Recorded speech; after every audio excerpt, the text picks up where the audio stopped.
Hello guys, welcome to my channel AMJ bus. ఇంకా lag లేకుండా వీడియోలోకి అయితే వెళ్ళిపోదాం. ఈ వీడియో టాపిక్ వచ్చి top 10 setting movies in Tollywood. ఇది మా ఒపీనియన్ మాత్రమే, మీ ఒపీనియన్ ఏమైనా ఉంటే కామెంట్లో తెలియజేయండి. ఈ వీడియో మెయిన్గా శివ, పోకిరి, మగధీర, గబ్బర్ సింగ్, బాహుబలి సిరీస్ వీటి మీద నడుస్తూ ఉంటుంది. మాట్లాడేసుకుందాం పదండి. Let's start with Shiva movie. ఈ మూవీ 1989లో రిలీజ్ అయింది. ఈ సినిమా షూటింగ్ జరుగుతున్నప్పుడు అందరూ ఫ్లాప్ అవుతుందని అనుకున్నారు.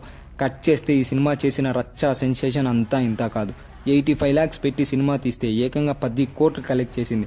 అలాగే ఆ సైకిల్ చైన్ సీన్ అయితే ఇప్పటికీ వన్ ఆఫ్ ది ఐకానిక్ సీన్గా మిగిలిపోయింది. అలాగే కాలేజ్ బేస్డ్ యాక్షన్ ఫిల్మ్స్కి ఇది ఒక trend setter movie. Next Pokiri movie. ఈ మూవీ 2006లో రిలీజ్ అయింది. ఈ సినిమాకి ఒక సపరేట్ ఫ్యాన్ బేస్ ఉందబ్బా. రిలీజ్ అయిన ఫస్ట్ వీక్ డిజాస్టర్ టాక్తో రన్ అయిన ఈ మూవీ కట్ చేస్తే టాక్ మెల్లిమెల్లిగా పెరగడంతో ఆ డైలాగ్స్కి లాస్ట్లో వచ్చి ట్విస్ట్కి అందరికీ మైండ్ బ్లాంక్ అయిపోయింది. అలాగే ఈ మూవీ యాక్షన్ ఎంటర్టైన్ మూవీస్కి ఒక ట్రెండ్ సెట్టర్ అయింది.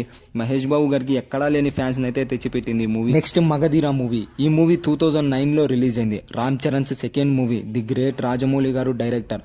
అప్పటి వరకు ఏ తెలుగు సినిమాకి పెట్టనంత బడ్జెట్ కట్ చేస్తే ఉన్న అన్ని రికార్డ్స్ని డబుల్ మార్జిన్తో బ్రేక్ చేసి టాలీవుడ్కి ఫస్ట్ 100 CR మూవీ అయి ర్యాంపేజ్ అయితే క్రియేట్ చేసి అలాగే ఫ్యాంటసీ బేస్డ్ ఫిలిమ్స్కి అయితే ఒక ట్రెండ్ సెట్టర్ అయింది ఈ movie. Next Gabbar Singh movie. ఈ మూవీ 2012లో రిలీజ్ అయింది. అప్పటిదాకా ఫ్యాన్స్ అంతా ఒక్క హిట్ కోసం తప్పించిపోతున్నారు.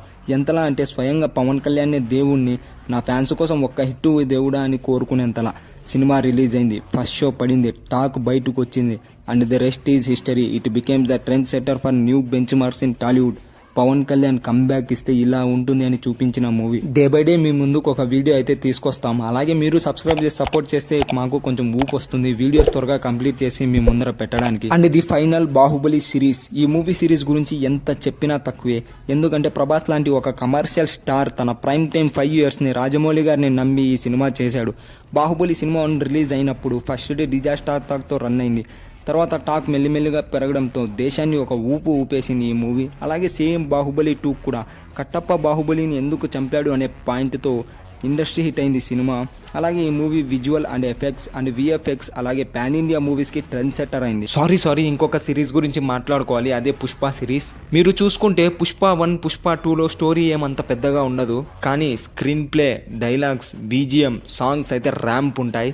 ఈ ఫ్యాక్టర్స్ వల్లే కదా సౌత్ నార్త్ తేడా అని లేకుండా ఇండియా మొత్తం ఊగిపోయింది. ఒక కమర్షియల్ సినిమాకి స్క్రీన్ ప్లే బాగుంటే ఇండియన్ ఫిల్మ్ ఇండస్ట్రీ రికార్డ్స్ లేపేయచ్చు అని ప్రూవ్ చేసిన సినిమా. ఈ వీడియోకి ఇంతే గైస్, తర్వాత కలుద్దాం మరొక బ్యాంగర్తో. Stay tune, have a good day, bye.